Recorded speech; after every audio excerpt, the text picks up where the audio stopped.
Hey everybody, welcome in. I'm Mr. America, the Bearded Truth, Jason Lyon. Hope you guys are doing well. Hope you've had a fine week. There's been a couple bombs going on, and so of course, you know me, we gotta cover those bombs, and we're gonna cover them with the truth.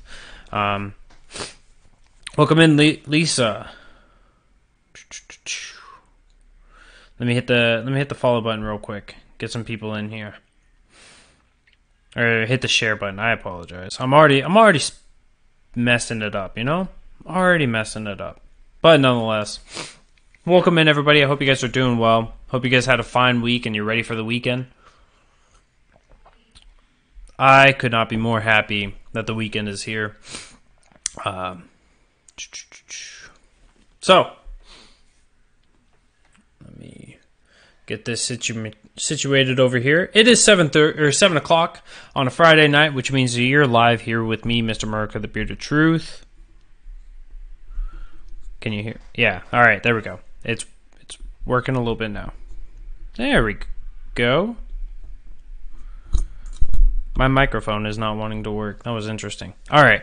So now that we got the couple kinks kicked out, I want to say thank you guys for coming in. I apologize, Tuesday night we didn't go live. I know that the State of the Union happened there, so we'll have to give a recap there and talk a little bit about what happened there. But the bigger news, I think, is the Green New Deal. That is certainly something that is well worth a heavily involved discussion because there is a lot of misrepresentations coming out. Both on the left and on the right. I've been pretty vocal against these because I think it's certainly that something this big and something this atrocious needs to have clear objectivity about this. Kick out the kink. I like it. Something like this needs to certainly be discussed about. We're also going to talk a little bit about Ruth Bader Ginsburg because, it's not... It's not something that a lot of people want to talk about, and certainly with the Supreme Court decision being on the court case of June Medical Services LLC versus Gee, we had her opinion, we had her vote, and so people are wondering, where's Ruth Bader Ginsburg? What is she doing, and how did she vote if she hasn't been made into public?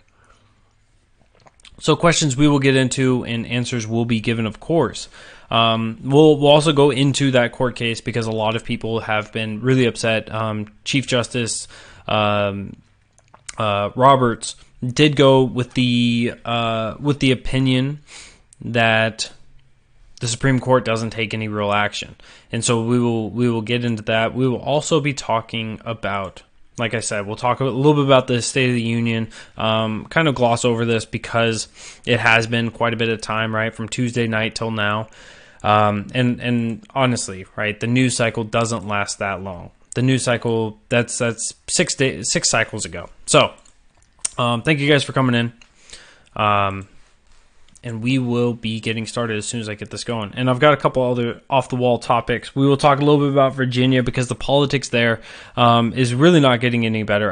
I really do think that if you're a janitor for the state's government, you have an opportunity. You have the chance of becoming the next governor of Virginia.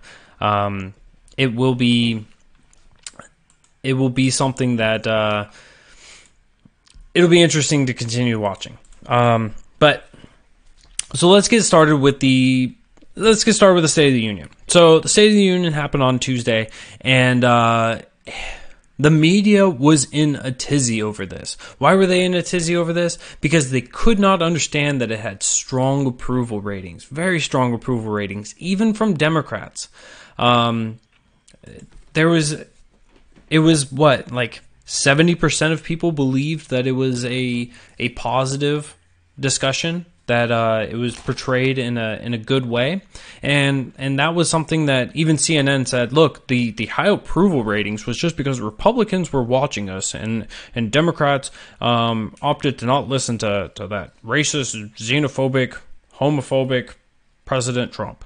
There were excuses amok, but But I think, right, I think that the truth behind this all, where this all comes to, where it all goes to, was the fact that when President Trump was speaking, he was speaking plain English, like what many representatives do whenever they want a message to be heard and understand. He wasn't sitting there and belittling the American people. He was speaking truth. He was speaking truth a lot and about the situations and circumstances that were going on. And so it was a very good look for President Trump. There was something that I saw a lot of people missing, and certainly this is something that I hope that you guys will reflect on. President Trump unequivocally denounced socialism. That's a very good thing. That's a very positive message to have, because socialism has destroyed enough countries, not another life, not another country. But later in the same speech, he talked about mandatory family leave. Now, that is not contrary to socialism, right? This is something that socialist nations have. This is something that socialism would enact in order to provide a good feeling, in order to allow the government to have more control. And so that was certainly something that I feel like a lot of people were missing out.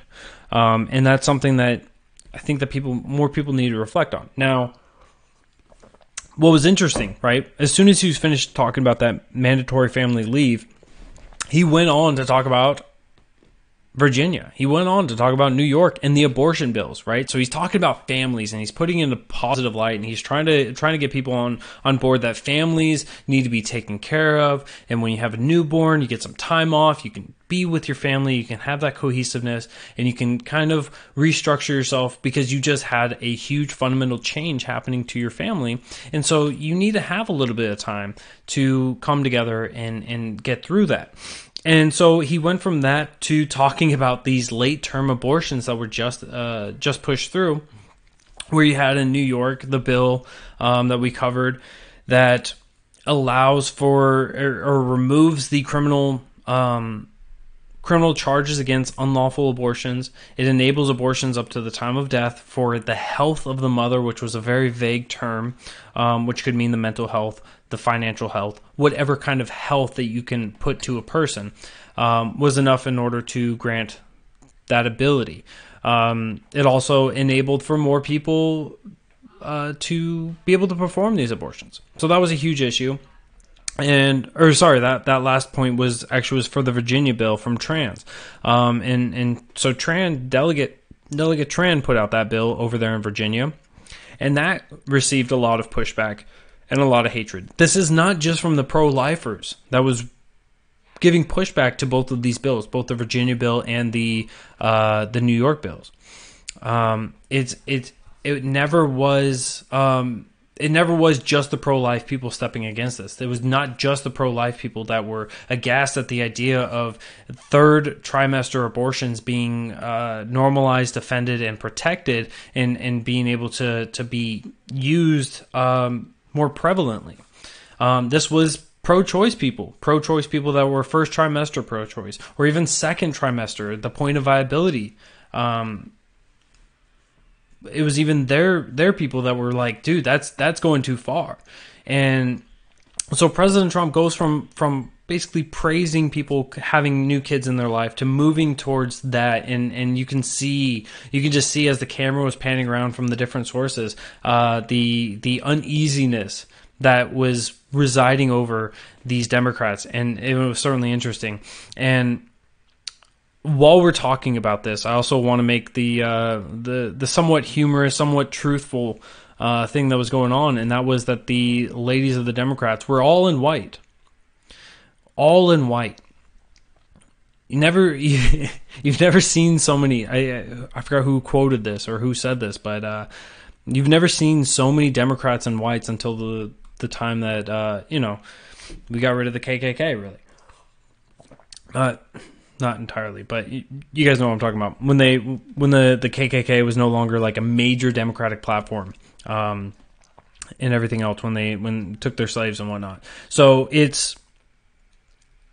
there was that area, and as soon as that started getting portrayed, as soon as that started creating a rumbling within the people on Twitter and on social media, what we saw was Huffington Post. Huffington Post wrote an article and was just like, it's just disgusting that you guys would accuse these people of being KKK with baseless claims and just making these assertions just because of the color of their clothes and trying to make these analogies or these references and trying to conflate the two is just absolutely abhorrent and disgusting. It's like, finally, Huffington Post, finally you agree that you don't just do that you don't just start vilifying people and just because you disagree with them, start calling them Nazis, start calling them KKK or whatever it is. Finally, you're going to step up and do that. And so certainly making the humorous jokes, making those jokes and spreading them around has finally gotten them to realize, hey, look, this is a stupid idea. Will Huffington Post learn from this? Of course not, right? Just like they lost all of their opinion journalists. They don't learn from their mistakes. They don't learn from the lessons of old.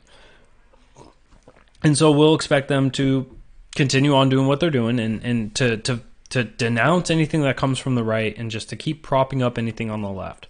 I say that, and there's a discussion that we're going to have later on about the Democratic Senator Klobuchar, who she got a pretty nasty article from the Huffington Post there in the last day or so, and so we'll get into that story as well. Welcome in, Pat. Welcome in, Forgotten Man. So there's a lot of good stuff there.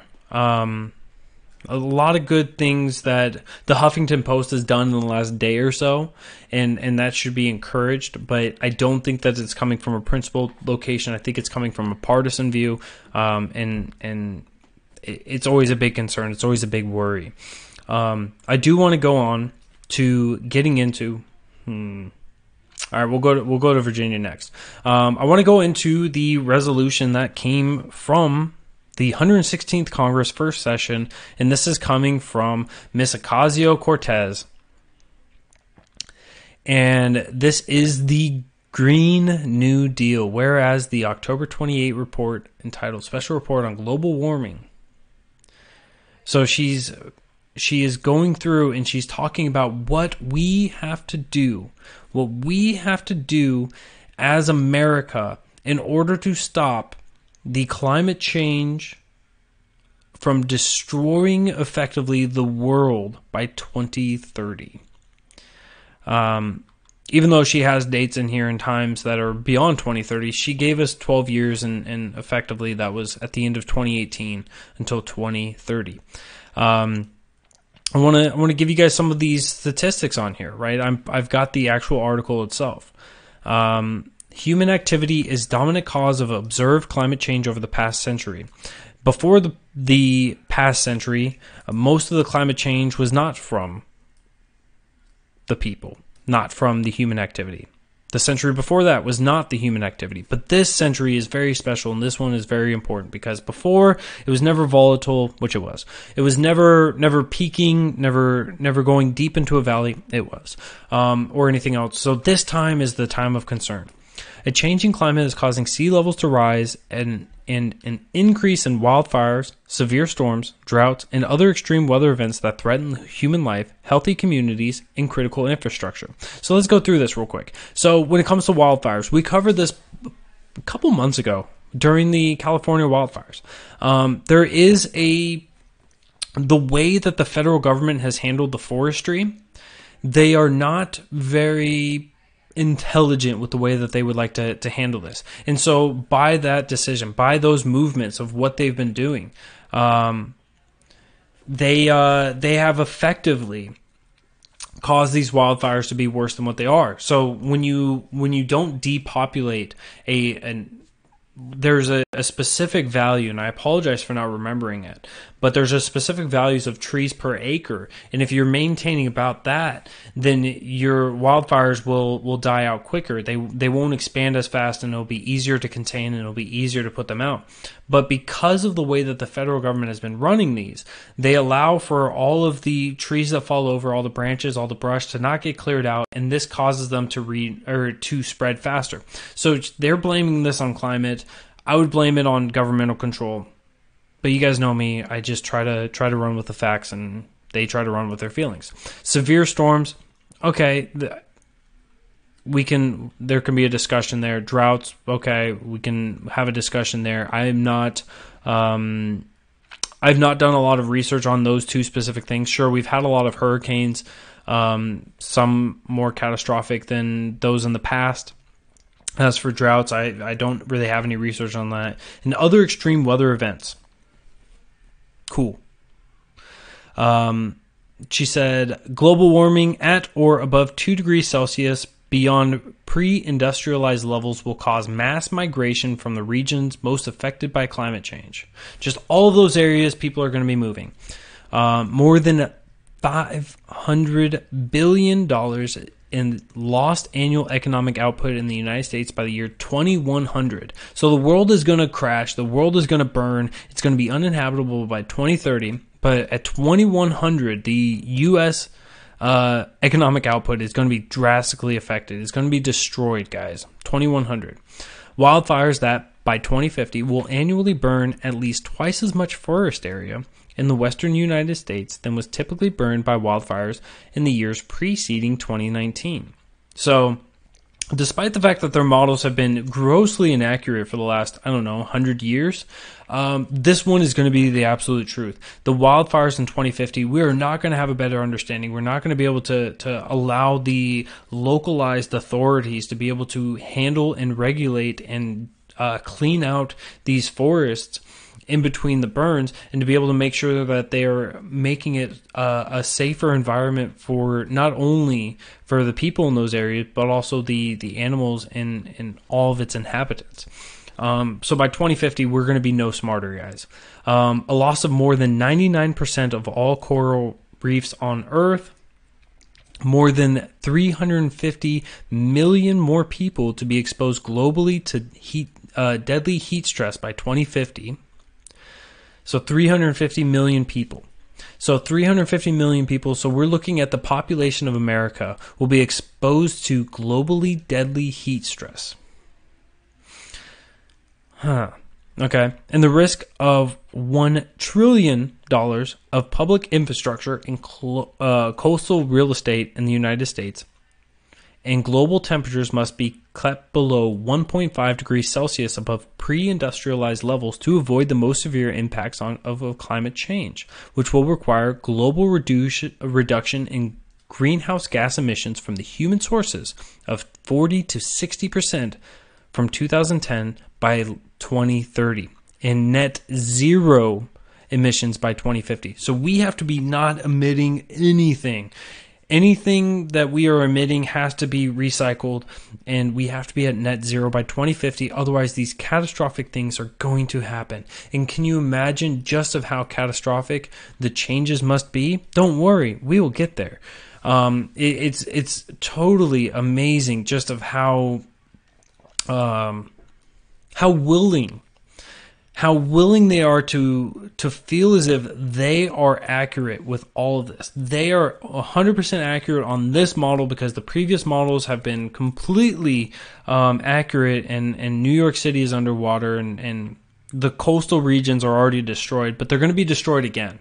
And so because they're so accurate, that they are now going to be wanting to destroy so many different aspects of our economy, of our commerce, and of our country in order to ensure that they're protecting our future.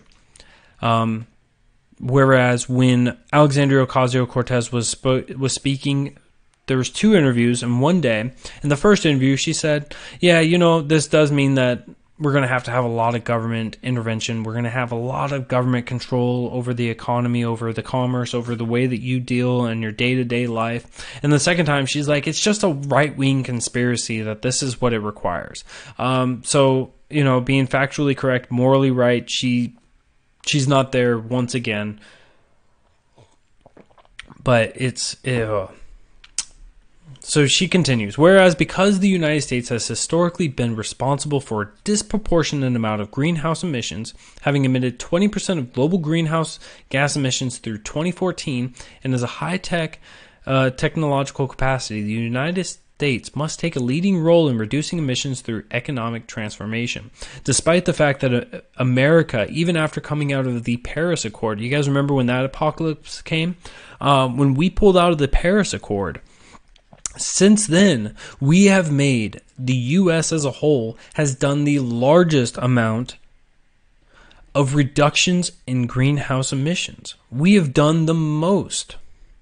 But it's never enough. It's never good enough. We gotta do more. If you can reduce it by 20%, we need 50%. If you can do it by 50%, you need 100%. If you could do it by 100%, believe me, you got to make up for China. You got to make up for India. You got to make up for Germany. You got to make up for all these other countries, and you got to reduce it by 110%.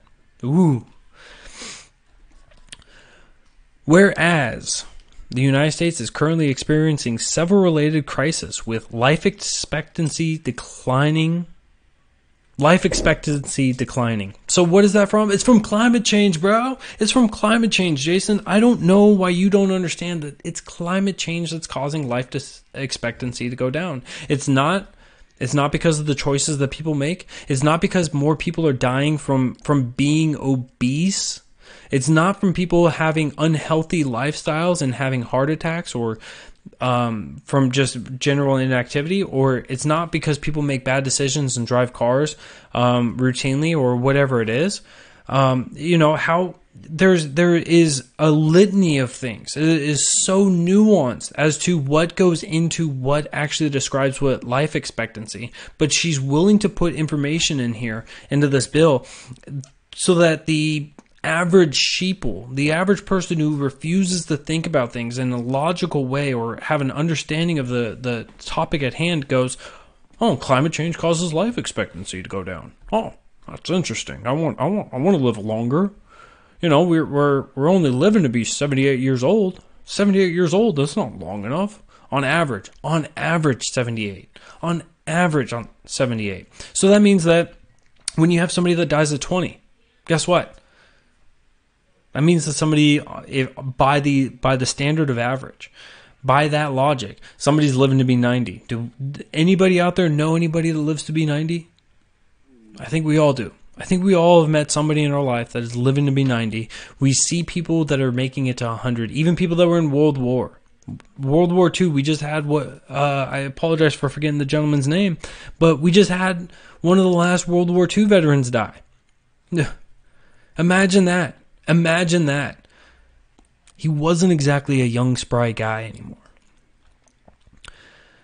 Life expectancy declining while basic needs such as clean air, clean water, healthy food, and adequate health care, housing, transportation, and education are inaccessible to a significant portion of the United States population. She says significant portion. I want to know what that significant portion is. Are we talking 50%, 70%? Are we talking 10%, 5%, 1%? What is the significant portion? Now, I can understand that a lot of the progressive view is that if it's one person, that's one person way too many. And so, significant to them is a subjective term. I hate it whenever people use subjective subjective terms in order to put that into a bill or put that into a policy. It just doesn't work. So I want to know how this is going to provide healthy food. I want to know how this is going to provide adequate health care. I want to know how this is going to provide housing. I want to know how this is going to provide transportation. We'll get to that one. And education. Now, education is something that I think that the author of this resolution, the author of the Green New Deal, the new one, was never educated. Can you imagine that? Somebody who went to Boston College, got a degree in economics, never got an education. Why do I think that? Because I think that she was just purely indoctrinated in order to believe the ridiculousness that has been pushed out there time and time and time again. It is absolutely 100% reprehensible of what our colleges have been doing to our youth, to indoctrinate them into believing some nonsensical bull, into believing that socialism is the answer to helping solve any of the world's problems. Socialism has enacted more problems than saving even a singular life. Let me be honest. For every life that is saved with socialism, there's 100 people that were killed, at least. It is catastrophic. So, continuing on, a 4-decade trend of economic stagnation, deindustrialization, and anti-labor policies that has led to hourly wages overall stagnating since the 1970s despite increased worker productivity. Well, here's some news for you. Here's some news for you, Alexandria Ocasio-Cortez. Right now, what we are experiencing in this country is that we are having more jobs. We're having so many jobs coming into this country from companies deciding to come back to the nation because of the tax cuts that you have vilified openly. And because they are now able to come in and make a larger profit, because they're actually able to cut a profit greater than what they would in another country, they have brought these jobs back to America. And so what that means is, because the unemployment rate is already so low that now businesses are going to have to compete for the labor. When they have to compete, that means that the people that want or that are providing the labor are going to be the beneficiaries. When you have more jobs than people, the wages will increase. The wages will go up. So if you want to talk about the economic stagnation, why don't we talk about the great President Obama, who said, look, there's no way I can't wave a magic wand and bring jobs back. I can't do this. Because he was more interested in regulating. He was more interested in the unions. He was more interested in having a deep control over the commerce over this nation, much like what you have in this bill. And so it is not because of the economic stagnation. It is because of the government's intervention. You are not going to be helping this. The third worst level of socioeconomic mobility in the developed world before the Great Recession. Before the Great Recession. Okay. The erosion of the earning and bargaining power of workers in the United States. We just covered that. More jobs means more earnings and bargaining power for the workers. When you have two companies that say, we really need you, do you think that your wages are going to go up or down? Of course they go up. Do you think that they're going to try and incentivize you with more benefits? Hey, do you want a company car? I'll give you a company car. Well, he's going to give me a Ferrari. You promised me a Geo Metro. You got to pay for your gas. All right, I'll take the Geo Metro. These companies are going to have to fight for it. That increases the earning and the bargaining power for the workers of the United States. Inadequate resources for public sector workers to confront the challenges of climate change at local, state, and federal levels. But the problem is that you don't care at the local level. You don't care at the state level. You want this at the federal level. I don't know why you added those first two, because those are non-existent issues for you. You don't care about them. I'm surprised you actually got those three things correct. I'm surprised that you have local, state, and federal. I thought it was just the federal government that existed in your world. And the greatest income inequality since the 1920s, with the top 1% of earners accruing 91% of gains in the first few years of economic recovery after the Great Recession. Oh, darn those people for having so much of the gains, and being able to help provide jobs and help us get out of the recession. After the Great Recession, right? After the Great Recession, these people were able to make these gains and help provide jobs and to reinvest into these different jobs, provide the tools, provide the equipment, provide a structure for people to come and to work so that they can provide for their families. How egregious. A large racial wealth divide amounting to a difference of 20 times more wealth between the average white family and the average black family. So she's playing the race card, and it's interesting, right? I don't understand how this is really involved when it comes to climate change. I'm not sure how climate change is really affecting the racial wage gap. But if you look anywhere across this world, guess what? There is a wage gap between men and women. There is a wage gap between the races. Why is that? Why do we have wage differences? Why do we have wage differences? Some of it is choice. Some of it is socioeconomic. Some of it is the system in which they're being governed over. there's a lot of different variables that get added into this, but acting as if somehow climate change is going to be fixing this issue is just nonsensical, and it's just another little virtue flag that's being thrown out there to say, hey guys, don't forget, I haven't forgotten about you. A gender earnings gap that results in women earning approximately 80% as much as men at the median. So she, of course, has to say, I got you people of color. Don't worry, women, I got you too. So she brings up the wage gap for women. This is something that has been debunked and defrauded or destroyed. Yes, there is a wage gap, but the wage gap is not based on the gender. It's based on a lot on choice. It's based on a lot of things, but at the core value of a lot of those things is choice. It's the decision. And so it's just nonsensical. But, being a lefty, being a socialist, being a Democrat socialist, she has to go out there and advocate for this. She has to go out there in virtue as much as she can. Whereas climate change, pollution, and environmental destruction have exacerbated systemic racial, regional, social, environmental, and economic injustices. Whew, look at that. She could just say climate change, pollution, and environmental destruction have destroyed or have made worse the racial injustices, the regional injustices, the social injustices, the environmental injustices, the economic injustices. Wow. By disproportionately affecting indigenous communities, communities of color, migrant communities, deindustrialized communities, depopulated rural communities, the poor, low-income workers, women, the elderly, the unhoused, people with disabilities, and the youth. I'm really upset. She said women, but she didn't say men. How sexist of her. So all of these people are just being catastrophically destroyed because of the climate change, pollution, and environmental destruction. It's amazing. It is truly amazing to try to understand the logic that you have to get from to say, hey, here's a problem that I see with the climate in the future. And this means that all of these people are being oppressed right now. And we have to fight for that. It's just nonsensical to think that she has really any wisdom about her.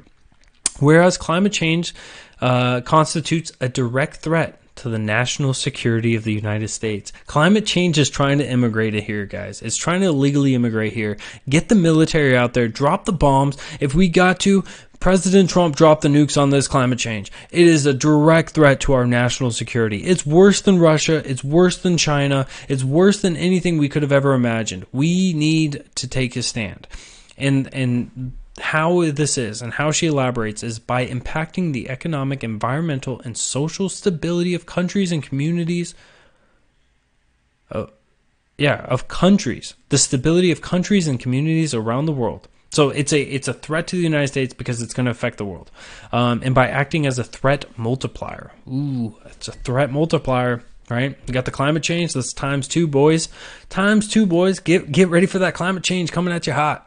Whereas the federal government led mobilizations during World War II and the New Deal created the greatest middle class the United States has ever seen. But many members of frontline and vulnerable communities were excluded from many of the economic and societal benefits of those mobilizations. So even the greatness of the past, even the New Deal was not good enough in order to involve everyone. So we gotta take the socialist views of the New Deal and not only just re-implement it in a more emboldened way, but we also have to multiply it. We have to threaten the people with this threat multiplier in order to combat the other threat multiplier that is climate change. Whereas the House of Representatives recognizes that a new national, social, and industrial and economic mobilization on a scale not seen since World War II in the New Deal. Don't forget, guys, climate change is our World War II. And the New Deal is a historic opportunity to create millions of goods, high-wage jobs, in the United States. How are we going to create jobs? Because the taxpayers are going to pay for it. To provide unprecedented levels of prosperity and economic security for all the people in the United States. We are going to just print out money for you people. Do you guys not understand? Venezuela printed money and it wasn't good enough. They didn't print enough money. They didn't print enough money to make sure that everyone had levels of prosperity and economic security. You going broke, bro? Don't worry, I just printed you $1 million. How much is it worth? About $5 of last year. Print me another $1 million. All right, now it's worth $3. I'm sorry. One more $1 million. All right, here's another $1. To counteract systemic injustices, now, therefore, be it resolved that in the sense of the House of Representatives, that it is the duty of the federal government to create the Green New Deal, to achieve net zero greenhouse gas emissions through a fair and just transition for all communities and workers. Fair and just. Let's see if that optic holds up. Let's see if that continues on throughout this. To create millions of good, high-wage jobs and ensure prosperity and economic security for all people in the United States. It's amazing. They just literally repeat themselves. To invest in the infrastructure and industry of the United States to sustainably meet the challenges of the 21st century. To secure for all people of the United States for generations to come clean air and water. So now you have a right to clean air and water. Eliminate community resiliency. You got to get rid of that because you have a right to not have that. Healthy food. You have a right to healthy food. Access to nature. You can, before this bill, you would not be able to go outside. A sustainable environment. Because before today, guys, it was not sustainable. It just wouldn't happen. And to promote justice and equity by stopping current, preventing future, and repairing historic oppression of indigenous communities, communities of color, migrant communities, deindustrialized communities, depopulated rural communities, the poor, the low-income workers, women, the elderly, the unhoused, people with disabilities, and the youth. Got all these victims, guys. We got to take care of you, and we're going to do it with the Green New Deal. The goals described in sub-paragraphs should be accomplished through a 10-year national mobilization. That will require the following goals and projects. This is where we're going to get great. This is where America gets great, guys. I know you guys have been waiting. You guys have been wondering, how are we going to do this? How are we going to make America great again? How are we going to make the world great again? How are we going to stop this climate change that is a double multiplying tax or double multiplying threat against national threat against the United States? How are we going to stop this? Well, we're going to build resiliencies against climate change related disasters such as extreme weather, including by leveraging funding and providing investments for community-defined projects and strategies. So we're going to have FEMA, and FEMA's going to build walls. Repairing and upgrading the infrastructure in the United States. So we're going to redo all of the infrastructure across this country. We're going to do this including by eliminating pollution and greenhouse gas emissions as much as technologically feasible. So going back to her quote of we need to invent things that haven't been invented yet, we're going to invent things that are going to be logically feasible or technologically feasible, and we're going to implement those, and those are going to be great. And the next day when we have another breakthrough, we're going to just replace it and it'll be fine. By guaranteeing universal access to clean water. We don't know how we're going to do it, but we're going to do it, darn it. By reducing the risks posed by flooding and other climate impacts. Like I said, we'll probably build a wall. That's all a dam is, right? That's all a dam is. It's just a wall that blocks the water, and I'm pretty sure dams have worked pretty well. Yeah, they've got some failure ratings, but for the most part, dams work pretty good. By ensuring that any infrastructure bill considered by Congress addresses climate change. Hey, you guys want to build this road? Yeah. How's it going to affect the climate? Let's not build the road. All right. Ready, break. Meeting 100% of the power demand in the United States through clean, renewable, and zero-emission energy sources, including by dramatically expanding and upgrading existing renewable power sources and by deploying new capacity. Building or upgrading. Okay, so let's go through that real quick. Clean, renewable, and zero-emission energy sources. Nuclear power does not make the list. Nuclear power does not make the list. Nuclear power is so disgusting. It just destroys the environment around it. How many emissions? Okay, so it's 20% of America's power right now. 20% of America's power right now is being produced by uranium. Is being produced by nuclear fission. It's not good enough. It's only the most efficient power source that we have. It's only the most efficient. Yeah, I don't like it. Building or upgrading to energy efficient, distributed, and smart power grids. It's funny. She put smart in quotation marks. When I call her smart, it's in quotation marks as well. And working to assure affordable access to electricity. The problem is, right, when you talk about green renewable energy, why is it that Americans haven't gotten on board with this? Why is it that Germany tried to enforce this and put this into action over there in Germany to move to a green and renewable energy source, and then they had to rescind it? Was because it was not cheap. It was not affordable. Because the technology has not advanced to that level yet. We haven't invented what we haven't invented yet. And so certainly her necessity to implement this, we aren't there yet. So when we move to this will not make it any cheaper. This will not make it more feasible for the American citizen to be able to afford their electric bills. When you have to restructure the entire infrastructure, when you have to take the power grid and replace it to be able to support these new forms of energy and how they're going to be allocated and how it's going to be set up, guess what? That's going to be going into your energy bill. That's going to be going into your electric bill. When you have We'll get into that one here in a little bit.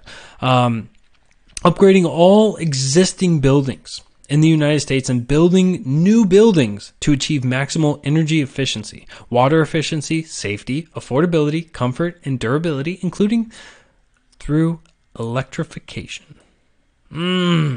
So we're going to just go across this nation. We're going to run a steamroller. And as it gets through, right? As it gets through, we'll start up in Maine and we'll just run our way straight down to Florida. We'll have to tear down the White House, of course. That don't worry, it's not treason, guys. We're just going to tear down the White House. It's okay.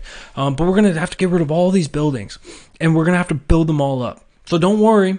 You guys are going to have jobs, America. We're going to have jobs for you guys. You guys are going to get paid a lot of money. All the materials and stuff, yeah, we're going to have to buy that from all these other countries. I'm sure that when we have a market increase in the demand for all these supplies and the American builders are not able to keep up with that demand, that we won't have to go to other nations, and those nations won't also charge us a bunch of money. So this will be really cheap, guys. I promise you guys. Not only is it going to be cheap on the front end of having to restructure everything, I believe the number that was put out there was in the magnitude of like tens of trillions of dollars. I'm sure that that's not going to be an issue. And then paying for the wages for those workers, that's not going to be in the trillions either. And it's going to be really simple and really easy, guys. I don't know why you guys are so caught up on the price tag. Just pay for it. Just pay for it. It's not my money. It's your money. Just pay for it. Ugh.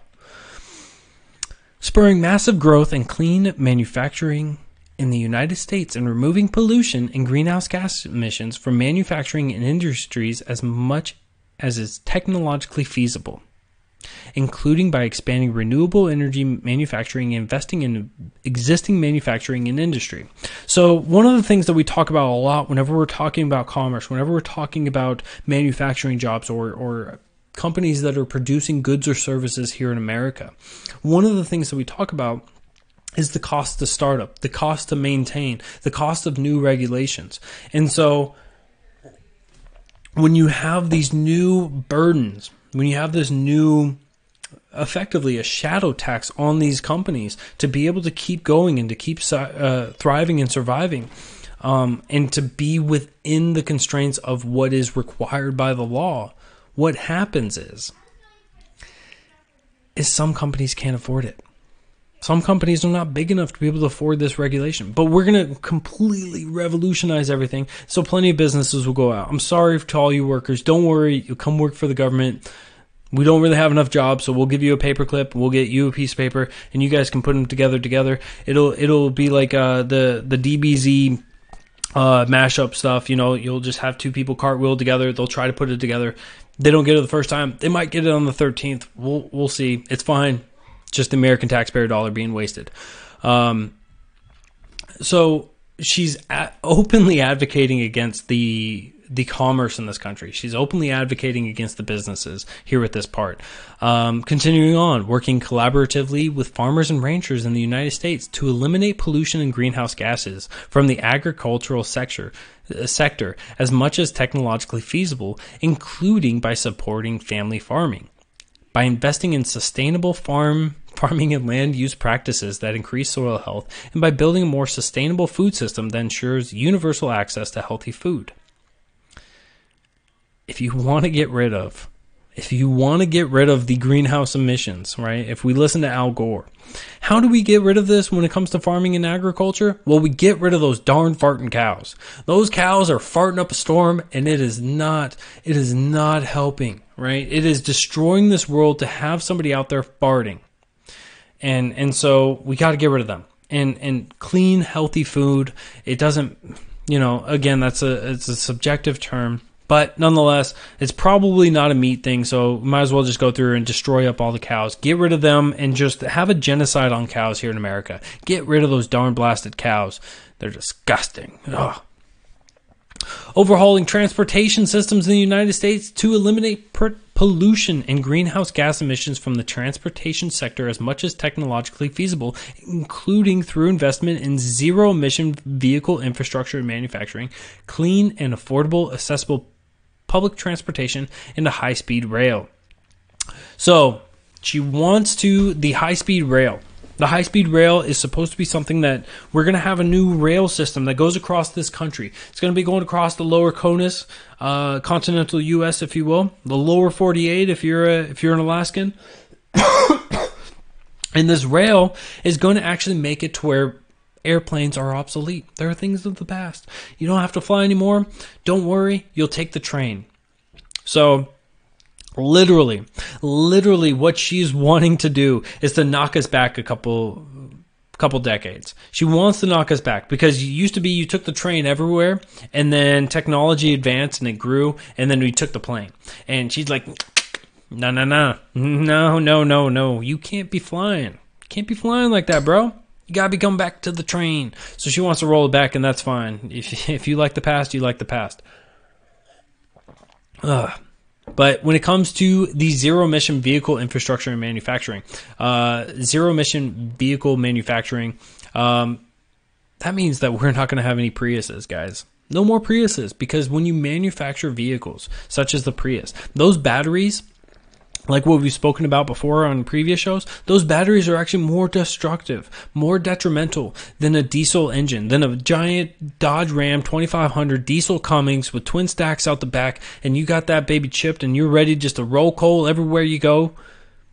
Guess what? That battery from that little tiny Toyota Prius, more damage.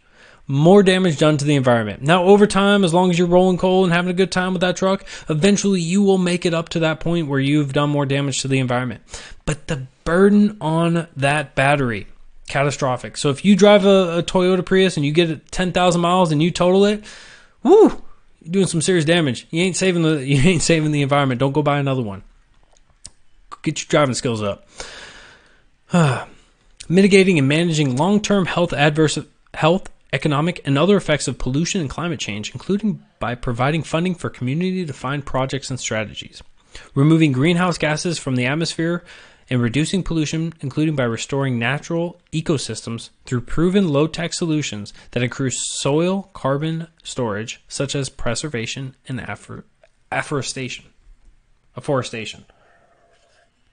Restoring and protecting threatened, endangered, and fragile ecosystems through locally appropriate and science-based projects that enhance biodiversity and support climate resiliency. Except for the part where you can't expect this. Can't expect somebody that loves the federal government to be like, we'll give it down to the locals. Cleaning up existing human hazardous waste and abandoned sites to promote economic development and sustainability. So we are going to go up and she's going to tell every American, you pick up that trash bag, you go out there and you clean up that area. You clean up your atmosphere because you've been a naughty boy or girl. I don't want to misgender you, but you got to go out there and clean it up. Identifying other emissions and pollution sources and creating solutions to eliminate them. Oh, that baby just farted. Late-term abortion. Promoting the international exchange of technologies, expertise, products, and funding and services with the aim of making the United States the international leader on climate action and to help other countries achieve a Green New Deal. So not only is it the burden of the American taxpayer to fund this, and believe me, you're going to be looking at your taxes being more than doubled in order to fund this. But not only that, but it will also be the burden of the American taxpayer to help other nations get on board with this and to move up in the world. And by up in the world, I mean just with their standards. A Green New Deal must be developed through transparent, inclusive consultation, collaboration, and partnership with frontline and vulnerable communities, labor unions, worker cooperatives, civil society groups, academia, and businesses. And to achieve the Green New Deal goals and mobilization, a Green New Deal will require the following goals and projects. I wonder how many times we're going to say Green New Deal now. Providing leverages in a way that ensures that the public receives appropriate ownership stakes and a return on investment. Adequate capital, including through community grants, public banks, and other public financing, technical expertise, supporting policies, and other forms of assistance to communities, organizations, federal, state, and local government agencies, and businesses working on the Green New Deal mobilizations. Don't worry, guys. We will pick out who the Green New Deal people are. They're not going to make a bunch of money, right? It's not a thing of socialists to have a specific organization or a specific union that is going to be prosperous, right? Maduro's daughter is not worth millions of dollars, despite the fact that everyone else is in abject poverty and eating zoo animals. Don't worry, they won't do the same with this Green New Deal mobilization team. Ensuring that the federal government takes into account the complete environmental and social costs and impacts of emissions through existing laws, new policies, and programs, ensuring that the frontline and vulnerable communities shall not be adversely affected, right? You got to save the environment, but if we're going to hurt people, the victim list that was, probably like 15 topics long, if it hurts them, we can't save the climate. We got to pick them over the climate. Providing resources, training, and high-quality education. It's amazing that she would say high-quality education while she's dumb as a box of rocks. Including higher education to all people of the United States. Don't worry, guys. I'm just indoctrinated. I want you to be indoctrinated right along with me. With the focus on frontline and vulnerable communities so that the communities may be full and equal participants in the Green New Deal mobilization. Don't worry, guys. We'll get you indoctrinated. You'll come on board. You'll join our cult. We'll be good. Making public investments in the research and development of new, clean, and renewable energy technologies and industries. Directing investments to spur economic development, despite the fact that all the burdens and the regulations will hurt economic development. Deepen and diversify industry by shutting down businesses and local and regional economies. And build wealth and community ownership. It's not going to be... There's going to be a few select people that are going to be building wealth, not the whole thing. While prioritizing high-quality job creation and economic, social, environment benefits in frontline and vulnerable communities that may otherwise struggle with transportation away from greenhouse gas intensive industries. So don't worry, guys. You guys will be getting paid handsomely from the American taxpayer. Don't worry. Everyone consented because they were born here, and you signed your social contract by being born or some other nonsensical bull. Ensuring the use of democratic and participatory processes that are inclusive of and led by frontline and vulnerable communities and workers to plan, implement, and administer the Green New Deal mobilizations at the local level. So don't worry, guys. If you're a man, You will not make that list. You will not be able to lead the front line. You will not be able to head up a group. I don't care how smart you are. I care about where you are on the victimhood pyramid. If you happen to be a person of color that is transgender, that is disabled, that is in a poor economic, socioeconomic status, guess what? The populace has spoken and you're the leader. You better have some good ideas, because if they're wrong, we're screwed. There's no other option. I'm sorry, guys. As long as you are part of the vulnerable communities, you're gonna be the head chef, if you will. And ensuring that the Green New Deal mobilization creates high quality union jobs. That pay prevailing wages, hires local workers, and offers training and advancement opportunities, and guarantees wage and benefit parity for workers affected by the transition. So don't worry, guys. We're going to be getting you paid. You'll get paid handsomely. Everyone's going to be happy. Don't worry. There's never been an economic system in which we have seen a country that starts with a V that has tried to provide these great wages and benefits to all their workers. This didn't also happen in Puerto Rico, where they said, look, healthcare is a right, and you guys got to get these wages, and we're going to take care of you. If you have an availability, if you have an opportunity to leave, and you're higher up on the economic scale, guess what? You're probably going to leave. And then guess what? We're going to run into the same catastrophic situation that Venezuela and Puerto Rico went into. But who cares about what's happening in the rest of the world? Who cares about history? Let's just believe my feelings over the facts. In union jobs. Yes. If you guys have never worked for a union, if you've never worked with union workers, you should be happy. But union workers as a whole, here's the best way that I can describe them. A union worker is somebody who doesn't care, because a union worker will not get fired. There are some union workers that work hard, but for the vast majority of them, they don't care. Especially on the lower you get on the rungs of the ladder, the less that they care, because they're getting their pay, they're getting their benefits, and it takes so much paperwork, it takes so much work and effort that it's easier just to have somebody else go behind you and do your one simple task than it is just to fire you.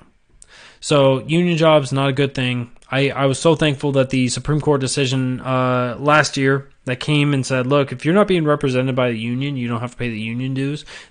Catastrophic to the unions across this nation, and for the right reason, right? If they're not representing you, why are you forced to pay into them? But nonetheless, right, unions have been a big Democratic thing. They've been a big supporter for Democrats. They've been somebody that has been in the coffers and been supporting the Democratic movement and everything else. And so it would be really hypocritical of her, of course, because her entire party has been funded by unions, and for her to come out and to provide them in the Green New Deal an opportunity for unions, and specifically, or probably some of the unions that helped supported her, get some of the pushback from her. So the quid pro quo, I'm not saying that it's real. I'm saying that there's an opportunity there, and certainly should be looked into. Guaranteeing a job with family sustaining wage. So you're a single guy, don't worry. You can supply a family on this wage. Don't worry, we're gonna figure out a way to stop the inflation. Don't worry, we're gonna figure out a way to stop the cost of living from going up. Don't worry, we are gonna figure out how economics works. No, they won't. Adequate family and medical leave. So we're just going to raise the wages a little bit more. Paid vacations. Don't worry. That's going to be a little bit more. Retirement security to all people of the United States. Don't worry, guys. You don't have to worry about a thing. You just come work for us. You come be our slave, and we will make sure that you have the life that we've determined you can have. Strengthening and protecting the right of all workers to organize, unionize, and collectively bargain for free of coercion, intimidation, and harassment. So if I can bargain without coercion, intimidation, or harassment, that would mean that I would be free from the government's reign to be able to make decisions on how I want to organize or collectively bargain for my trade, for my interactions, and everything else. This is a blatantly large lie, because she's not even morally right or factually correct, because this is contrary to the entire premise of everything else. strengthening and enforcing labor, workplace, health and safety, anti-discrimination, and wage and hour standards across all employers, industries, and sectors. So there we go. She just contradicts herself in those two paragraphs. Enacting and enforcing trade rules. There we go. Contradicting. Procurement standards. Contradicting. Border adjustments with strong labor and environmental protections to stop the transfer of jobs and pollution overseas. Could you imagine? We're just taking a big old can, taking all the pollution and just throwing it overseas. It's good. But of course, the transfer of jobs and pollution overseas. So she effectively wants to have a legal or a legal or a law that is a wall that is preventing the trade from leaving this country. So she wants to secure everyone in this country and effectively make us all confined to the United States. If you have to force your idea is shit. To grow domestic manufacturing in the United States. Yes, so we need all this domestic manufacturing because if you guys don't provide it, you guys can't leave. Ensuring that the public lands, waters, and oceans are protected and that eminent domain is not abused. Obtaining the free, prior, and informed consent of indigenous people for all decisions that affect indigenous people in their traditional territories, honoring all treaties and agreements with indigenous people, and protecting and enforcing the sovereignty and land rights of indigenous people. Indigenous. Elizabeth Warren has been reported as being the spokesperson for this. Ensuring a commercial environment where every business person is free from unfair competition and domination by domestic or international monopolies. You won't be able to have that unfair competition against the government when the government is the only one that has the compassion. That is, they're the only ones that are capable of being compassionate in this country. Providing all people in the United States with high-quality health care, affordable, safe, and adequate housing, economic security, and access to clean water, clean air, healthy and affordable food, and nature. Don't worry, guys. We will get you your nature back. So that is the big deal from the Alexandria Ocasio-Cortez. And just truly, oh, man. I can't believe I just read all of that. But it's just, I hope you guys can empathize with me. Having to read that, it was bad. And I'm sure that you guys had it even worse because you guys had my commentary on top of it. But, come on now. Who are the indigenous people? It's just, according to Elizabeth Warren, it's just her. Yes, I agree with you, Tigress. This will make it worse. Absolutely. I'm sorry that I have not been following the comments, but there it is, guys. The phone number is up. If you guys would like to call in, you guys are free. I'll give it a couple minutes and let you guys call in if you guys want to talk a little bit about the Green New Deal, what your views are, how absolutely reprehensible, how absolutely stupid it is. Feel free to call in. The phone number is 802-671. 802-671-5328. 802-671-5328. Oh, do you mean the ones that took over here before the Europeans by traveling over the land bridge to Alaska to get here? Yes, those people. The indigenous people that crossed over the frozen strait between Russia and Alaska. We're on SNL. We got that phone call. Yes, that exact one.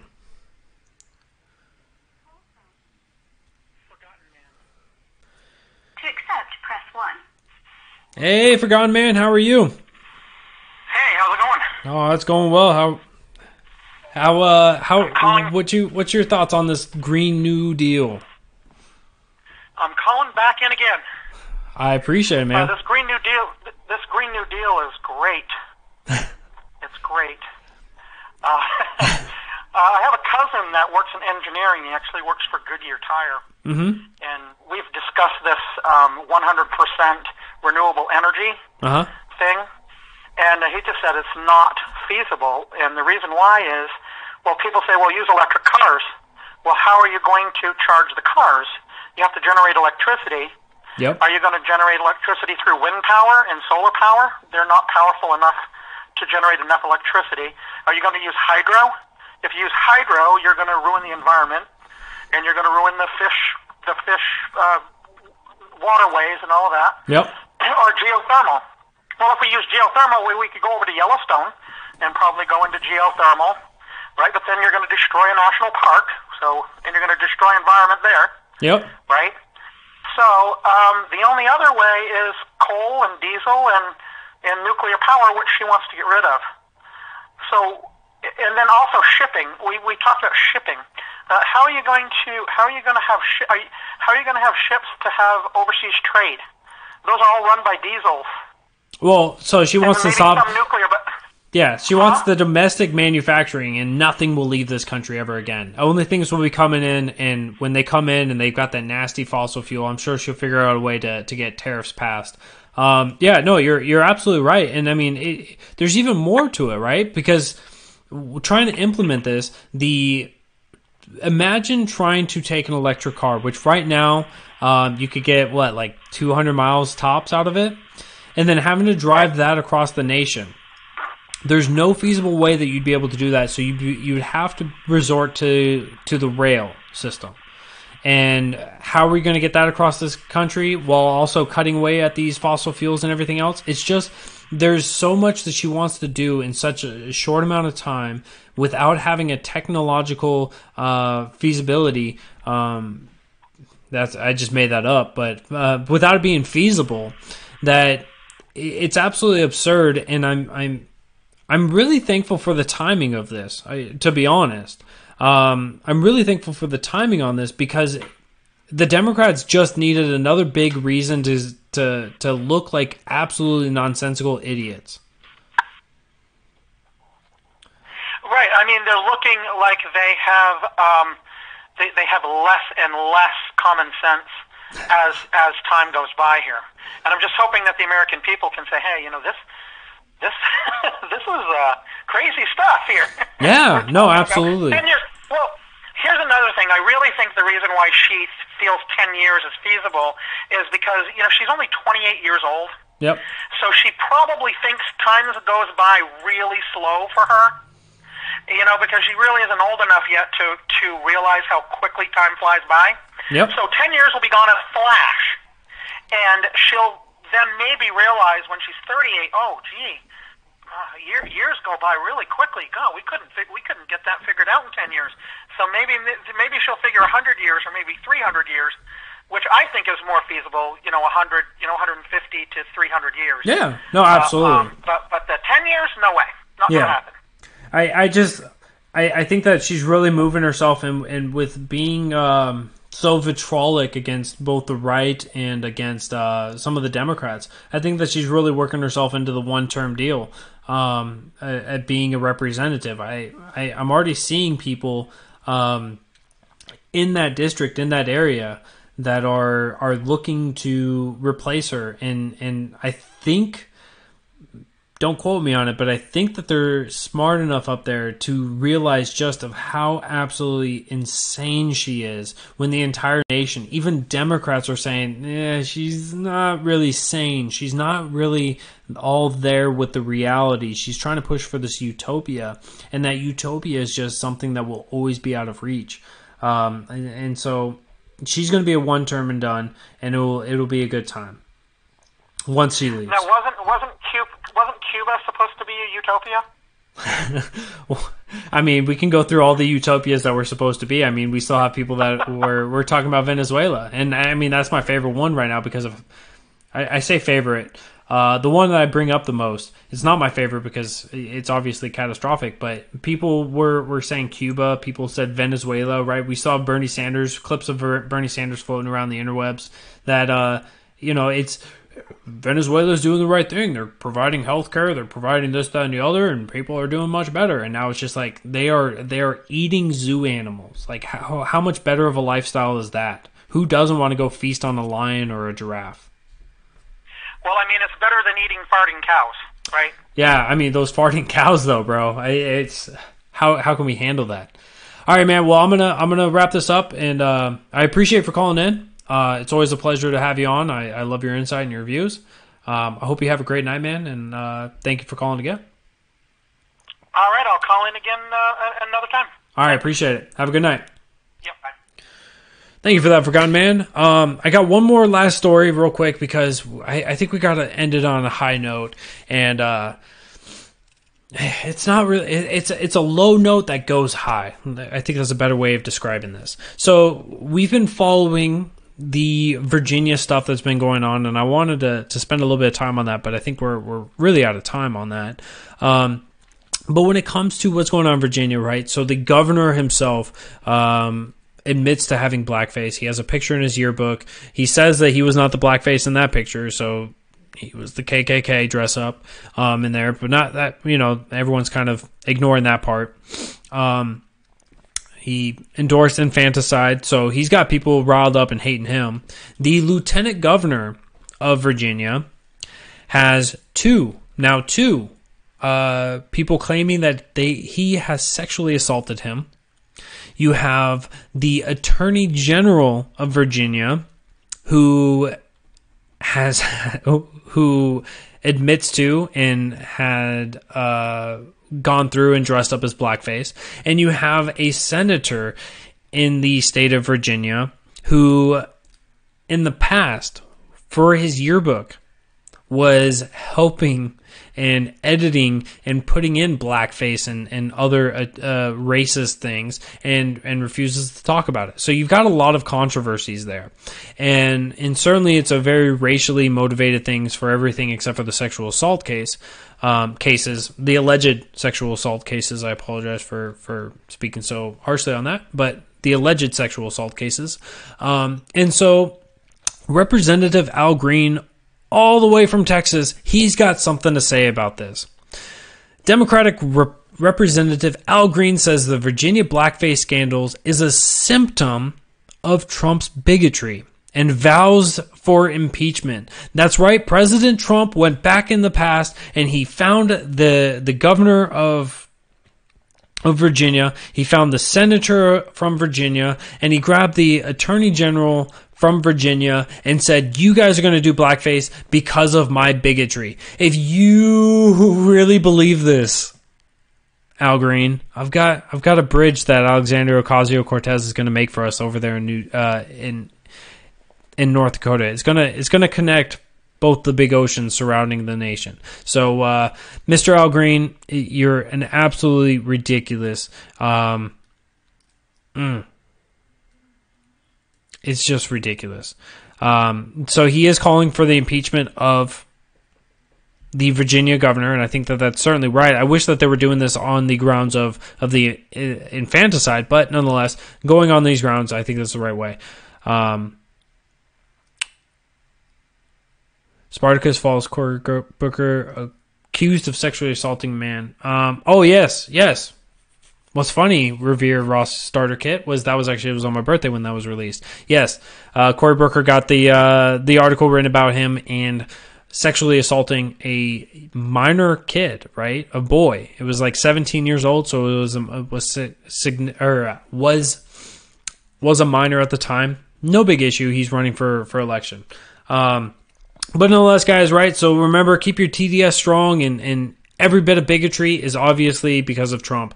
So I hope you guys all have a great night. Keep your TDS close to your heart. Put it out on your tweets and have a good time with it. But nonetheless, I am Mr. Merca, the Bearded Truth, Jason Lyon. I will see you guys the next time I'm going to be live. Today is Friday. So next time I'll see you guys is going to be Sunday night, 7 p.m. Eastern. I look forward to our discussion then. Hopefully not so many big bombastic bombs such as the Green New Deal. And I'm going to leave you guys to it. So you guys have a good weekend. Do not drink and drive or ride with those who do. You have family and friends who care about you and love you deeply, and they want you to get back here. So Sunday night, 7 p.m. Eastern, you'll be here with me, Mr. Merca, the Bearded Truth, Jason Lyon. Have a great night, and I'll see you guys then.